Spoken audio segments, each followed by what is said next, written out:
ਤੁਲਸੀ ਗੈਬਰਡ ਨੇ ਆਪਣੀ position compromise ਕੀਤੀ ਹੋਈ ਹੈ। ਉਹ ਟ੍ਰਾਂਸਨੈਸ਼ਨਲ ਰਿਪਰੈਸ਼ਨ ਦੇ ਉੱਤੇ ਸੌਫਟ ਹੋਏਗੀ ਕਿਉਂਕਿ ਇੰਡੀਆ ਕਨੈਕਸ਼ਨ ਆਰਐਸਐਸ ਕਨੈਕਸ਼ਨ ਹੈ। ਉਹਦੇ ਹੁੰਦਿਆਂ ਫੋਰਨ ਗਵਰਨਮੈਂਟਸ ਜਿਹੜੀਆਂ ਨੇ ਹੋਰ ਵੀ ਅਮਰੀਕਾ ਦੇ ਮਾਮਲਿਆਂ 'ਚ ਇੰਟਰਫੀਅਰ ਕਰਨਗੀਆਂ ਤੇ ਅਮਰੀਕਨ ਸੋਇਲ ਦੇ ਉੱਤੇ ਜਿਹੜਾ ਟ੍ਰਾਂਸਨੈਸ਼ਨਲ ਰਿਪਰੈਸ਼ਨ ਦਾ ਕ੍ਰਾਈਮ ਹੋਏਗਾ। ਸਾਡੇ ਸੀਰੀਅਸ ਕੰਸਰਨ ਹੈ ਤੁਲਸੀ ਗੈਬਰਡ ਕਾਂਗਰਸ ਵੂਮਨ ਜਿਹੜੀ ਰਹੀ ਹੈ ਉਹਦੀ ਨੋਮੀਨੇਸ਼ਨ ਯੂਐਸ ਇੰਟੈਲੀਜੈਂਸ ਕਮੇਟੀ ਲਈ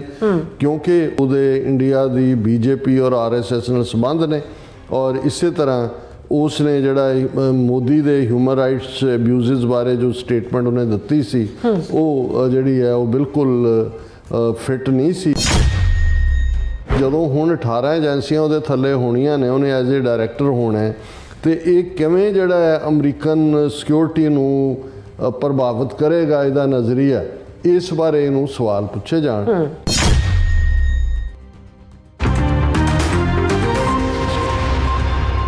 ਦਰਸ਼ਕੋ ਬ੍ਰੇਕ ਤੋਂ ਬਾਅਦ ਤੁਹਾਡਾ ਫਿਰ ਦੁਬਾਰਾ ਸਵਾਗਤ ਹੈ ਔਰ ਗੱਲਬਾਤ ਕਰਨ ਜਾ ਰਹੇ ਹਾਂ ਕਿ ਅੱਜ ਕੱਲ੍ਹ ਅਮਰੀਕਾ ਦੀ ਸੈਨੇਟ ਵਿੱਚ ਟਰੰਪ ਵੱਲੋਂ ਨੋਮੀਨੇਟ ਕੀਤੇ ਅਧਿਕਾਰੀਆਂ ਦੀ ਕਨਫਰਮੇਸ਼ਨ ਲਈ ਹੀਅਰਿੰਗ ਚੱਲ ਰਹੀ ਹੈ ਔਰ ਇਹਨਾਂ ਵਿੱਚ ਨੈਸ਼ਨਲ ਇੰਟੈਲੀਜੈਂਸ ਅਹੁਦੇ ਲਈ ਨੋਮੀਨੇਟ ਹੋਈ ਤੁਲਸੀ ਗੈਬਰਡ ਵੀ ਸ਼ਾਮਲ ਹੈ ਔਰ ਸਿੱਖ ਜਥੇਬੰਦੀਆਂ ਵੱਲੋਂ ਇਸ ਦਾ ਵਿਰੋਧ ਕੀਤਾ ਜਾ ਰਿਹਾ ਹੈ। ਸੋ ਇਸ ਬਾਰੇ ਆਪਾਂ ਗੱਲਬਾਤ ਕਰਨ ਜਾ ਰਹੇ ਹਾਂ। ਸੋ ਅਸੀਂ ਚਾਹਾਂਗੇ ਕਿ ਤੁਸੀਂ ਇਸੇ ਤਰ੍ਹਾਂ ਜੁੜੇ ਰਹਿਣਾ, ਦੇਖਣ ਸੁਣਨ ਲਈ ਜਾਂ ਲਿਖਣ ਲਈ। ਤੁਹਾਡਾ ਸਭ ਦਾ ਬਹੁਤ ਬਹੁਤ ਧੰਨਵਾਦ ਜੀ। ਡਾਕਟਰ ਸਾਹਿਬ ਕੀ ਕਹਿਣਾ ਚਾਹੋਗੇ? ਦੇਖੋ ਹਾਲਾਂ ਪ੍ਰੈਜ਼ੀਡੈਂਟ ਟਰੰਪ ਨੇ ਜਿਨ੍ਹਾਂ ਨੂੰ ਪ੍ਰਮੁੱਖ ਅਹੁਦਿਆਂ ਦੇ ਉੱਤੇ ਨੋਮੀਨੇਟ ਕੀਤਾ ਉਹਨਾਂ 'ਚੋਂ ਕੁਛ ਦੀ ਜਿਹੜੀ ਕਨਫਰਮੇਸ਼ਨ ਕਿਉਂਕਿ ਪ੍ਰੈਜ਼ੀਡੈਂਟ ਕੋਲ ਹੱਕ ਹੁੰਦਾ ਜਿਹੜਾ ਇਲੈਕਟ ਹੁੰਦਾ ਪਰ ਇਹਨਾਂ ਨੂੰ ਇੱਕ ਗ੍ਰਿਲਿੰਗ ਪ੍ਰੋਸੈਸ 'ਚੋਂ ਲੰਘਣਾ ਪੈਂਦਾ ਉਹਨੂੰ ਕਨਫਰਮੇਸ਼ਨ ਹੀਅਰਿੰਗ ਕਹਿੰਦੇ ਨੇ। ਉਹ ਸੈਨੇਟ ਦੇ ਕੋਲ ਹੀ ਪਾਵਰ ਹਾਊਸ ਵਾਲੇ ਉਹਦੇ 'ਚ ਕਾਂਗਰਸਮੈਨ ਇਨਵੋਲਵ ਨਹੀਂ ਹੁੰਦੇ, ਸੈਨੇਟਰ ਹੁੰਦੇ ਨੇ ਔਰ ਸੈਨੇਟ ਦੀਆਂ ਕਮੇਟੀਆਂ ਨੇ ਜੇ ਫੋਰਨ ਰਿਲੇਸ਼ਨਸ ਦੀ ਹੈ ਜਾਂ ਡਿਫੈਂਸ ਕਮੇਟੀ ਹੈ ਜਾਂ ਲੀਗਲ ਦੇ ਨਾਲ ਇੰਟੈਲੀਜੈਂਸ ਏਜੰਸੀਆਂ ਇੰਟੈਲੀਜੈਂਸ ਕਮੇਟੀ ਹੈ। ਸੋ ਉਹਦੇ 'ਚ ਜਿਨ੍ਹਾਂ ਦੀ ਮੈਜੋਰਿਟੀ ਹੁੰਦੀ ਹੈ ਜਿਵੇਂ ਹੁਣ ਸੈਨੇਟ ਦੇ ਵਿੱਚ ਰਿਪਬਲਿਕਨਸ ਦੀ ਮੈਜੋਰਿਟੀ ਹੈ ਭਾਵੇਂ ਸਿਰਫ 2 ਜਾਂ 3 ਨੰਬਰ ਦੇ ਨਾਲ ਹੀ ਉਹ ਜ਼ਿਆਦਾ ਨੇ ਅਤੇ ਉਹਨਾਂ ਦੇ ਜ਼ਿਆਦਾ ਮੈਂਬਰ ਹੁੰਦੇ ਨੇ, ਦੂਸਰੇ ਦੇ ਵੀ ਡੈਮੋਕ੍ਰੈਟ ਦੇ ਵੀ ਹੁੰਦੇ ਨੇ ਔਰ ਉਹਦੇ 'ਚ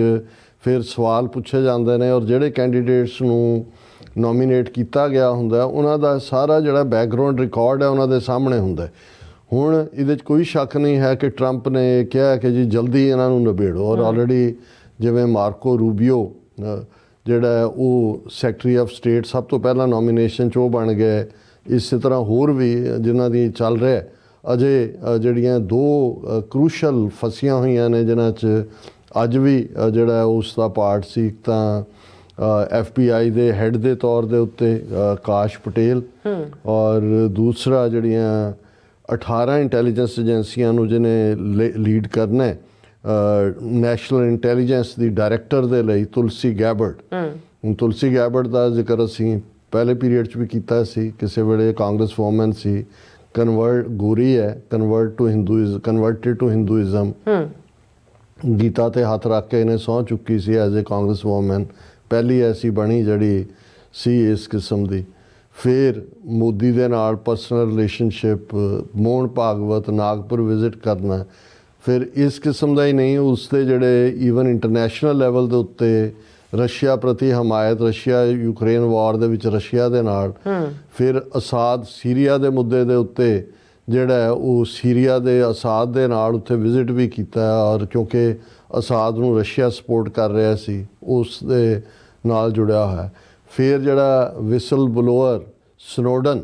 ਜਿਹੜਾ ਉੱਥੇ ਜਾ ਕੇ ਬੈਠਾ ਹੈ ਰਸ਼ੀਆ ਦੇ ਵਿੱਚ, ਅਮਰੀਕਾ 'ਚੋਂ ਇੱਥੇ ਉਹ ਵਾਂਟਡ ਕ੍ਰਿਮੀਨਲ ਹੈ, ਉਸ ਦੀ ਹਮਾਇਤ ਦੇ ਵਿੱਚ। ਸੋ ਉਸ ਦਾ ਇੰਨਾ ਕੁ ਜਿਹੜਾ ਇਹ ਕਹੋ ਕਿ ਵੀ ਉਹਦੇ 'ਚ ਹੋਲਸ ਨੇ ਉਸ ਦੇ ਪਰਸੋਨਾ ਦੇ ਵਿੱਚ ਕਿ ਉਸ ਦੀ ਜਿਹੜੀ ਹੁਣ ਕਨਫਰਮੇਸ਼ਨ ਵੀ ਚੱਲ ਰਹੀ ਹੈ ਹੀਅਰਿੰਗ, 1-2 ਪਹਿਲੇ ਸ਼ਾਰਟ ਹੋਏ ਨੇ, ਉਹ ਕਾਫੀ ਟਫ ਸੀ ਔਰ ਉਹਦੇ 'ਚ ਫਿਰ ਇਹੀ ਨਹੀਂ ਤੁਲਸੀ ਗੈਬਰਡ ਤਾਂ ਬੇਸਿਕਲੀ ਡੈਮੋਕ੍ਰੈਟ ਸੀ, ਡੈਮੋਕ੍ਰੈਟ ਵੱਲੋਂ ਹੀ ਕਾਂਗਰਸ ਵੂਮਨ ਸੀ। ਫਿਰ ਈਵਨ ਇਹਨੇ ਪ੍ਰੈਜ਼ੀਡੈਂਟ ਦੀ ਜਿਹੜੀ ਪ੍ਰਾਇਮਰੀ ਜਿਹੜੀ ਹੈ ਡੈਮੋਕ੍ਰੈਟਿਕ ਪਾਰਟੀ ਦੀ ਉਹ ਵੀ ਲੜੀ ਐਜ਼ ਏ ਡੈਮੋਕ੍ਰੇਟ, ਉਹਦੇ 'ਚ ਹਾਰੀ ਔਰ ਸਾਹਮਣੇ ਵੀ ਕਿ ਬੇਸਿਕਲੀ ਦੀ ਫੈਮਿਲੀ ਇੱਕ ਕਲਟ ਨੂੰ ਬਿਲੋਂਗ ਕਰਦੀ ਹੈ। ਕਲਟ ਹਿੰਦੂ ਤੋਂ ਵੀ ਕਲਟ ਹੈ ਜਿਨ੍ਹਾਂ ਦਾ ਪਿਛੋਕੜ ਔਰ ਮਨੀ ਦਾ ਸੋਰਸ ਡਿਫਰੈਂਟ ਹੈ। ਲੇਕਿਨ ਅਚਾਨਕ ਕੁਛ ਮੁੱਦਿਆਂ 'ਤੇ ਇਹਨੇ ਇੱਕਦਮ ਰੈਡੀਕਲ ਪੋਜੀਸ਼ਨ ਲੈ ਕੇ ਫਿਰ ਰਿਪਬਲਿਕਨ ਬਣ ਗਈ। ਫਿਰ ਰਿਪਬਲਿਕਨ 'ਚ ਟਰੰਪ ਦੇ ਕਿਉਂਕਿ ਕਮਲਾ ਹੈਰਿਸ ਵੀ ਇੰਡੀਅਨ ਮੂਲ ਦੀ ਸੀ ਸੋ ਟਰੰਪ ਨੂੰ ਵੀ ਚਾਹੀਦਾ ਸੀ ਕਿ ਜਿਹੜੀ ਇਨਰ ਗਰੁੱਪ ਦੇ ਵਿੱਚ ਜਿਨ੍ਹਾਂ ਨੇ ਸਟ੍ਰੈਟੇਜਾਈਜ਼ ਕਰਨਾ ਹੈ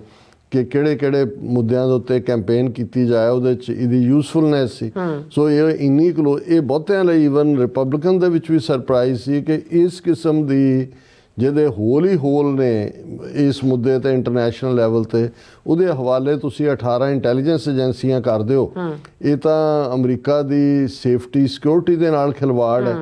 ਪਰ ਉਹ ਜਿਵੇਂ ਪੰਜਾਬੀ 'ਚ ਕਹਿੰਦੇ ਨੇ, ਕੌਣ ਕਹੇ ਸਾਹਿਬ ਨੂੰ ਇੰਜ ਨਹੀਂ ਇੰਜ ਕਰ। ਹੁਣ ਟਰੰਪ ਤਾਂ ਸਾਹਿਬ ਹੈ ਨਾ ਹੁਣ ਇਸ ਵੇਲੇ, ਤਾਂ ਉਹਨੇ ਆਪਣੀ ਹਾਲਾਂ ਇਹ ਕੱਲ ਤੱਕ ਸ਼ਾਇਦ ਕਲੀਅਰ ਹੋ ਜਾਏਗਾ ਕਿ ਵੀ ਇਹਦੀ ਥਰੂ ਹੋਏਗੀ ਕਨਫਰਮੇਸ਼ਨ ਕਿ ਨਹੀਂ, ਕਿਉਂਕਿ ਡੈਮੋਕ੍ਰੈਟ ਤਾਂ ਐਨ ਬਲੌਕ ਹੀ ਨੈਗੇਟਿਵ ਵੋਟ ਪਾਣਗੇ ਜਾਂ ਪਾ ਰਹੇ ਨੇ ਜੋ ਵੀ ਕਮੇਟੀ ਦੇ ਨੇ, ਤੇ 2-3 ਜਿਹੜੇ ਮੈਂਬਰ ਨੇ ਉਸ ਕਮੇਟੀ ਦੇ ਜੇ ਸੈਨੇਟ ਦੇ ਵਿੱਚ ਵੋਟਿੰਗ ਚਾਹੁੰਦੀ ਹੈ ਉਹ ਤੁਲਸੀ ਗੈਬਰਟ ਦੇ ਖਿਲਾਫ ਜਾਂਦੇ ਨੇ, ਤਾਂ ਫਿਰ ਇਹਦੀ ਕਨਫਰਮੇਸ਼ਨ ਡਿੱਗ ਵੀ ਸਕਦੀ ਹੈ। ਸੋ ਇਸ ਦੇ ਉੱਤੇ BBC ਦੀ ਵੀ ਡੀਪ ਸਟੋਰੀ ਸੀ ਜਿਹਦੇ 'ਚ ਉਹਨਾਂ ਨੇ ਜਿਹੜਾ ਸਨੋਡਨ ਸਪੋਰਟ ਦੇ ਉੱਤੇ ਜਦੋਂ ਉਹਨੂੰ ਪੁੱਛਿਆ ਗਿਆ ਤੇ ਉਹ ਚੁੱਪ ਰਹੀ। ਉਹਨਾਂ ਨੇ ਕਿਹਾ ਕਿ ਰਿਪਬਲਿਕਨ ਤੇ ਡੈਮੋਕ੍ਰੇਟ ਦੋਨਾਂ ਨੇ ਹੀ ਜਦੋਂ ਉਹਨੂੰ ਪੁੱਛਿਆ ਕਿ ਐਡਵਰਡ ਸਨੋਡਨ ਜਿਹੜਾ ਨੈਸ਼ਨਲ ਸਿਕਿਉਰਿਟੀ ਏਜੰਸੀ ਦਾ ਵਿਸਲ ਬਲੋਅਰ ਜਾ ਕੇ ਉੱਥੇ ਬੈਠਾ ਜਿਹਨੇ millions of classified document leak ਕੀਤੇ, ਔਰ ਇਹ ਜਿਹੜਾ ਇਲੀਗਲ ਸਰਵੇਲੈਂਸ ਜਿਹੜਾ ਉਹਨੇ ਇਹ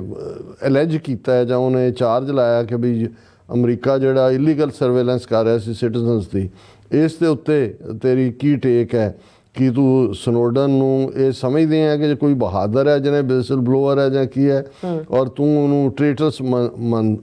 ਮੰਨਦੀ ਹੈ? ਔਰ ਉਹਨੇ ਇਸ ਮੈਟਰ ਦੇ ਉੱਤੇ ਜਿਹੜਾ ਹੈ ਕਿਹਾ ਯਸ ਔਰ ਨੋ ਆਨਸਰ ਕੋਈ ਨਹੀਂ ਦਿੱਤਾ। ਔਰ ਇਸ ਨਾਲ ਈਵਨ ਸੈਵਰਲ ਜਿਹੜੇ ਰਿਪਬਲਿਕਨ ਸੀ ਉਹ ਵੀ ਅਨਈਜ਼ੀ ਹੋਏ। ਸਨੋਡਨ ਬ੍ਰੋਕ ਦਾ ਲਾਅ, ਸ਼ੀ ਟੋਲਡ ਲਾ makers, he released information about the United States. I have more immediate steps that I would take to prevent another Snowden. ਸੋ ਇਹ ਕਹਿ ਕੇ ਉਹਨੇ ਸਨੋਡਨ ਨੂੰ ਅਜੇ ਵੀ ਗਿਲਟੀ। ਸੋ ਇਹ ਸਾਰੇ ਨੇ ਕਿ ਵੀ ਜਿਹੜਾ ਅਸਾਦ ਨਾਲ ਰਿਲੇਸ਼ਨਸ਼ਿਪ ਦੇ ਉੱਤੇ ਵੀ ਇਹ ਸਾਰੇ ਪਾਰਟ ਨੂੰ। ਸੋ ਇਸ ਦੇ ਚੱਲਦੇ ਆ ਸਿੱਖਾਂ ਨੇ ਇਸ ਦੇ ਉੱਤੇ ਖਾਸ ਤੌਰ ਤੇ ਸਿੱਖ ਕੋਲੀਸ਼ਨ ਨੇ ਐਨ ਇਸ ਮੌਕੇ ਦੇ ਉੱਤੇ ਇੱਕ ਸਟੇਟਮੈਂਟ ਦਿੱਤੀ ਹੈ, ਮੈਂ ਉਹਦਾ ਜ਼ਿਕਰ ਕਰਾਂਗਾ। ਪਰ ਉਸ ਤੋਂ ਪਹਿਲਾਂ ਮੈਂ ਇਹ ਦੱਸ ਦਿਆਂ ਕਿ ਈਵਨ ਜਿਹੜੇ ਵਾਸ਼ਿੰਗਟਨ ਬੇਸਡ ਸਿੱਖ ਨੌਜਵਾਨਾਂ ਨੇ ਵੀ ਜਿਹੜਾ ਉਹ ਸੈਨੇਟ ਦੇ ਬਾਹਰ ਜਿਹੜਾ ਉਹ ਪ੍ਰੋਟੈਸਟ ਕੀਤਾ ਜਿੱਥੇ ਕਨਫਰਮੇਸ਼ਨ ਹੀਅਰਿੰਗ ਚੱਲ ਰਹੀ ਹੈ, ਔਰ ਉਹਨਾਂ ਦੇ ਹੱਥ 'ਚ ਪਲੈਕੈਰਡ ਸੀ। ਦਰਸ਼ਕ ਜਿਹੜੇ ਨੇ ਪਿਕਚਰ ਵੀ ਦੇਖ ਸਕਦੇ ਨੇ, ਸੇ ਨੋ ਟੂ ਤੁਲਸੀ। ਔਰ ਇਹਦੇ 'ਚ ਜਦੋਂ ਉਹਨਾਂ ਨੂੰ ਜਿਹੜਾ ਪਵਨ ਸਿੰਘ ਜਿਹੜੇ ਇਸ ਵੇਲੇ ਹੁਣ ਉਹ ਪ੍ਰੈਜ਼ੀਡੈਂਟ ਵੀ ਬਣੇ ਨੇ ਬਰੇਡਕ ਸਿੰਘ ਸਭਾ ਦੇ ਔਰ ਸ਼੍ਰੋਮਣੀ ਅਕਾਲੀ ਦਲ ਅੰਮ੍ਰਿਤਸਰ ਨਾਲ ਸੰਬੰਧ ਹੈ, ਉਹਨਾਂ ਨੂੰ ਜਦੋਂ ਪੁੱਛਿਆ ਗਿਆ ਕਿ ਭਾਈ ਤੁਸੀਂ ਇਹ ਕਿਉਂ ਕਰ ਰਹੇ ਹੋ, ਉਹਨਾਂ ਨੇ ਕਿਹਾ ਕਿ ਵੀ ਅਸੀਂ ਵਾਸ਼ਿੰਗਟਨ DC 'ਚ ਇਸ ਲਈ ਹੈ ਤਾਂ ਕਿ ਅਸੀਂ ਸਾਰੇ ਸੈਨੇਟਰਸ ਨੂੰ ਇਹ ਕਹਿਣ ਆਏ ਹਾਂ ਜਿਹੜੇ ਜਿਨ੍ਹਾਂ ਨੇ ਕਨਫਰਮੇਸ਼ਨ ਹੀਅਰਿੰਗ ਵੀ ਕਰਨੀ ਹੈ ਔਰ ਬਾਅਦ 'ਚ ਸਬਜੈਕਟ ਟੂ ਵੋਟ ਹੁੰਦਾ ਹੈ ਉਹਦੇ ਸਾਹਮਣੇ ਕਿ ਵੀ ਇਹਨੇ ਤੁਲਸੀ ਗੈਬਰਟ ਨੇ ਆਪਣੀ ਪੋਜੀਸ਼ਨ ਕੰਪਰੋਮਾਈਜ਼ ਕੀਤੀ ਹੋਈ ਹੈ, ਉਹ ਨੈਸ਼ਨਲ ਸਿਕਿਉਰਿਟੀ ਨੂੰ ਸਾਡੀ ਨੂੰ ਥ੍ਰੈਟ ਹੈ। ਉਸ ਨੇ ਜਿਹੜਾ ਉਹ ਟਰਾਂਸਨੈਸ਼ਨਲ ਰਿਪਰੈਸ਼ਨ ਦੇ ਉੱਤੇ ਸੌਫਟ ਹੋਏਗੀ ਕਿਉਂਕਿ ਇੰਡੀਆ ਕਨੈਕਸ਼ਨ RSS ਕਨੈਕਸ਼ਨ ਹੈ। ਔਰ ਇਹ ਜਿਹੜਾ ਉਹਦੇ ਹੁੰਦਿਆਂ ਫੋਰਨ ਗਵਰਨਮੈਂਟਸ ਜਿਹੜੀਆਂ ਨੇ ਹੋਰ ਵੀ ਅਮਰੀਕਾ ਦੇ ਮਾਮਲਿਆਂ 'ਚ ਇੰਟਰਫੀਅਰ ਕਰਨਗੀਆਂ ਅਤੇ ਅਮਰੀਕਨ ਸੋਇਲ ਦੇ ਉੱਤੇ ਜਿਹੜਾ ਟਰਾਂਸਨੈਸ਼ਨਲ ਰਿਪਰੈਸ਼ਨ ਦਾ ਕ੍ਰਾਈਮ ਹੋਏਗਾ, ਜਿਸ ਦੇ ਵਿੱਚ ਈਵਨ ਅਮਰੀਕਨ ਸਿਟੀਜ਼ਨਸ ਦੇ ਮਾਰੇ ਜਾਣਾ ਵੀ ਸ਼ਾਮਲ ਹੋ ਸਕਦਾ ਹੈ। ਇਸ ਲਈ ਅਸੀਂ ਜਿਹੜਾ ਇਹ ਸਾਰੇ ਨੂੰ ਇਹ ਕਹਿ ਰਹੇ ਹਾਂ ਕਿ ਭਾਈ ਇਹ ਤੁਸੀਂ ਗੈਬਰਟ ਦੀ ਪਿਛਲੀ 14 ਸਾਲ ਦੀ ਹਿਸਟਰੀ ਕੱਢ ਲਓ। ਇਹ ਪੇਰੈਂਟ ਆਰਗੇਨਾਈਜੇਸ਼ਨ ਜਿਹੜੀ BJP ਦੀ RSS ਉਹਦੇ ਨਾਲ ਜੁੜੀ ਹੋਈ ਹੈ, ਔਰ ਇਹ ਸਾਰੇ ਦੇ ਚੱਲਦੇ ਆ ਮੋਦੀ ਦੇ ਵੀ ਉਹ ਦੋਸਤ ਹੈ, ਪੁਤਿਨ ਦੇ ਵੀ ਹੈ, ਔਰ ਇਹ she is not going to be looking out for the American republic. ਉਹਨੂੰ ਉਹਦੇ ਸਾਹਮਣੇ ਅਮਰੀਕਨ ਮੁਲਕ ਦੇ ਕੋਈ ਇੰਟਰਸਟ ਨਹੀਂ ਨੇ। ਸਿੱਖ ਕੋਲੀਸ਼ਨ ਵਾਲਿਆਂ ਦੀ ਮੋਰ ਕੌਸ਼ੀਅਸ, ਕਿਉਂਕਿ ਜਿਹੜਾ ਉਹਨਾਂ ਨੇ ਉਹ ਇਹ ਪ੍ਰਭਾਵ ਵੀ ਨਹੀਂ ਦੇਣਾ ਚਾਹੁੰਦੇ ਕਿ ਵੀ ਸ਼ਾਇਦ ਉਹਦੇ ਨਾਲ ਉਹਦੇ ਹਿੰਦੂ ਹੋਣ ਕਰਕੇ ਕੋਈ ਹੈ। ਉਹਨਾਂ ਨੇ ਕਿਹਾ ਕਿ ਵੀ ਅਸੀਂ ਇਹ ਕਹਿਣਾ ਚਾਹੁੰਦੇ ਹਾਂ ਕਿ ਵੀ ਅਸੀਂ ਜਿਹੜੇ ਇਹ ਸਵਾਲ ਪੁੱਛੇ ਨੇ, ਔਰ ਉਹਨਾਂ ਨੇ ਕਿਹਾ ਵੀ ਸਾਡੇ ਸੀਰੀਅਸ ਕੰਸਰਨ ਨੇ। ਤੁਲਸੀ ਗੈਬਰਟ ਕਾਂਗਰਸ ਵੂਮਨ ਜਿਹੜੀ ਰਹੀ ਹੈ ਉਹਦੀ ਨੋਮੀਨੇਸ਼ਨ US ਇੰਟੈਲੀਜੈਂਸ ਕਮੇਟੀ ਲਈ, ਕਿਉਂਕਿ ਉਸ ਨੇ ਇਸ ਮਾਮਲੇ 'ਚ ਪਬਲਿਕ ਰਿਕਾਰਡ ਹੈ ਕਿ ਉਹਦੇ ਇੰਡੀਆ ਦੀ BJP ਔਰ RSS ਨਾਲ ਸੰਬੰਧ ਨੇ। ਔਰ ਇਸੇ ਤਰ੍ਹਾਂ ਉਸ ਨੇ ਜਿਹੜਾ ਮੋਦੀ ਦੇ ਹਿਊਮਨ ਰਾਈਟਸ ਅਬਿਊਜ਼ਸ ਬਾਰੇ ਜੋ ਸਟੇਟਮੈਂਟ ਉਹਨੇ ਦਿੱਤੀ ਸੀ ਉਹ ਜਿਹੜੀ ਹੈ ਉਹ ਬਿਲਕੁਲ ਫਿੱਟ ਨਹੀਂ ਸੀ, ਜਿਹੜੀ ਕਿ ਠੀਕ ਲਾਈਨ 'ਤੇ ਨਹੀਂ ਸੀ। ਔਰ ਉਹਨਾਂ ਨੇ ਕਿਹਾ ਵੀ ਅਸੀਂ ਜਿਹੜਾ ਅੱਜ ਦੀ ਜਿਹੜੀ ਹੀਅਰਿੰਗ ਹੋਣ ਜਾ ਰਹੀ ਹੈ ਕਨਫਰਮੇਸ਼ਨ ਹੀਅਰਿੰਗ ਉਹਨੂੰ ਬੜਾ ਕਲੋਜ਼ਲੀ ਦੇਖਾਂਗੇ ਔਰ ਕਿ ਇਹ ਜਿਹੜੇ ਇਸ਼ੂ ਨੇ ਜਿਹੜਾ ਤੁਲਸੀ ਗੈਬਟ ਦਾ ਰੈਕਰਡ ਹੈ ਕਿ ਉਹ ਡਿਸਕਸ ਹੁੰਦੇ ਨੇ ਕਿ ਨਹੀਂ ਔਰ ਇਹ ਗੈਬਟ ਕਿਵੇਂ ਰਿਸਪੌਂਡ ਕਰਦੀ ਹੈ ਔਰ ਅਸੀਂ ਉਸ ਤੋਂ ਬਾਅਦ ਆਪਣੇ ਦਿਆਂਗੇ ਔਰ ਉਹਨਾਂ ਨੇ ਕਿਹਾ ਕਿ ਵੀ ਇਹ ਜਿਹੜਾ ਇਹ ਇੱਕ ਵੈਰੀਫਾਈਏਬਲ ਫੈਕਟ ਹੈ ਕਿ Indian government transnational repression against Sikhs ਦੇ ਵਿੱਚ ਇਨਵੋਲਵ ਹੈ ਥਰੂਆਊਟ ਦਾ ਡਾਇਸਪੋਰਾ ਜਿਸ ਦੇ ਵਿੱਚ ਅਮਰੀਕਾ ਵੀ ਸ਼ਾਮਲ ਹੈ ਕਿਉਂਕਿ ਡਾਇਰੈਕਟਰ ਨੈਸ਼ਨਲ ਇੰਟੈਲੀਜੈਂਸ ਜਿਹੜਾ ਓਵਰਸੀ ਕਰਦਾ ਸਾਰੀਆਂ ਏਜੰਸੀਆਂ ਨੂੰ ਜਿਹੜੀ ਇਸ ਸਾਰੇ ਦੇ ਉੱਤੇ ਕਰੇਗੀ ਤਾਂ ਅਸੀਂ ਸਿੱਖ ਕੋਲੀਸ਼ਨ ਤੇ ਦੂਸਰੀਆਂ ਸਾਡੀਆਂ ਆਰਗੇਨਾਈਜੇਸ਼ਨਸ ਜਿਹੜੀਆਂ ਨੇ ਅਸੀਂ ਇਹ ਸਵਾਲ ਭੇਜੇ ਨੇ ਸੈਨੇਟ ਦੇ ਮੈਂਬਰਾਂ ਨੂੰ ਆਫਿਸਿਸ ਦੇ ਵਿੱਚ ਵੀ ਤਾਂ ਕਿ ਜਦੋਂ ਗੈਬਟ ਦੀ ਹੀਅਰਿੰਗ ਹੋਣੀ ਹੈ ਇਹਨਾਂ ਨੂੰ ਪੁੱਛਿਆ ਜਾਏ ਔਰ ਟੂ ਬੀ ਕਲੀਅਰ ਦਾ ਕੁਐਸਚਨਸ ਵੀ submitted are not meant to express bias against mister Gabbard's identity or religious beliefs ਅਸੀਂ ਕੋਈ ਉਹਦੇ ਧਰਮ ਜਾਂ ਉਹਦੇ ਬਿਲੀਫ ਕਰਕੇ ਨਹੀਂ ਕਰ ਰਹੇ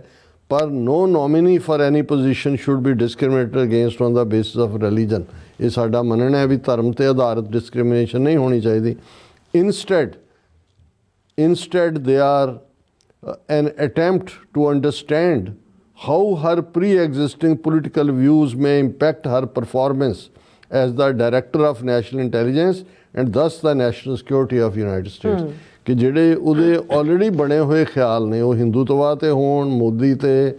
ਭਾਗਵਤ ਤੇ ਰਸ਼ੀਆ ਤੇ ਦੂਜੇ ਤੀਜੇ ਤੇ ਵੀ ਜਦੋਂ ਹੁਣ 18 ਏਜੰਸੀਆਂ ਉਹਦੇ ਥੱਲੇ ਹੋਣੀਆਂ ਨੇ ਉਹਨੇ ਐਜ਼ ਏ ਡਾਇਰੈਕਟਰ ਹੋਣਾ ਹੈ ਤੇ ਇਹ ਕਿਵੇਂ ਜਿਹੜਾ ਹੈ ਅਮਰੀਕਨ ਸਿਕਿਉਰਿਟੀ ਨੂੰ ਪ੍ਰਭਾਵਿਤ ਕਰੇਗਾ ਇਹਦਾ ਨਜ਼ਰੀਆ ਇਸ ਬਾਰੇ ਇਹਨੂੰ ਸਵਾਲ ਪੁੱਛੇ ਜਾਣ ਸੋ ਕੱਲ ਤੱਕ ਪਤਾ ਲੱਗ ਜਾਏਗਾ ਵੀ ਕੀ ਹੁੰਦਾ ਹੈ ਲੇਕਿਨ ਮੈਂ ਸਮਝਦਾ ਵੀ ਸਿੱਖ ਜਥੇਬੰਦੀਆਂ ਨੇ ਆਪਣਾ ਫਰਜ਼ ਨਿਭਾਇਆ ਹਾਲਾਂ ਮੈਂ ਬਹੁਤ ਵਾਰ ਦੇਖਦਾ ਅਮਰੀਕਾ ਦੇ ਵਿੱਚ 6-7 ਮਿਲੀਅਨ ਮੁਸਲਮਾਨ ਵੀ ਰਹਿੰਦੇ ਨੇ ਬੜੇ ਪਾਵਰਫੁਲ ਫਾਈਨੈਂਸ਼ੀਅਲ ਦੂਜੇ ਤੀਜੇ ਔਰ ਕ੍ਰਿਸਚੀਅਨਸ ਵੀ ਇੰਡੀਅਨ ਮੂਲ ਦੇ ਨੇ ਹੋਰ ਵੀ ਲੋਕ ਨੇ